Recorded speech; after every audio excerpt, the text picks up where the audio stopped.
huulet on tänä keväänä todella in, että kuten näkee Hollywoodissa, niin kaikilla julkiksilla on punaiset voimakkaat huulet.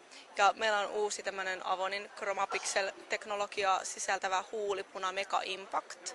Tänä keväänä uutuutena siinä on hyvin voimakkaat ja intensiiviset hoitavat värit kuitenkin ja omat huulet näkyy läpi. Jokainen löytää oman sävynsä sieltä varmaan.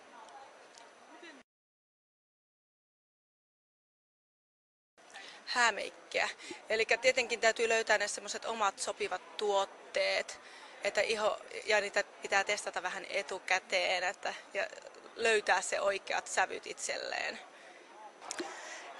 2010 kevään trendit, niin lähinnä nyt kun ollaan häämessuilla, niin kaikki tämmöinen kimalteleva, kullanhohtoinen, nehän kuuluu nimenomaan tämmöiseen kevätmeikkiin, kevätluukkiin ja se jopa korostuu suihkukeeleissä.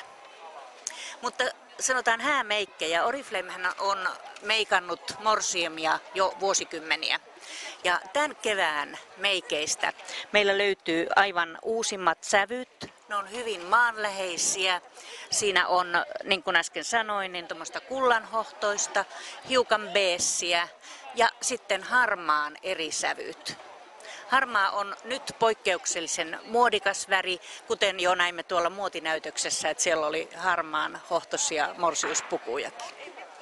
Ja sitten kulta jo timantteineen, kaikkineen on voiteissa, löytyy hiukan tämmöistä hehkua ja sillä saadaan sitä ilmettä, sillä saadaan kasvoille väriä ja kaikki tämmöinen, mikä antaa korostusta.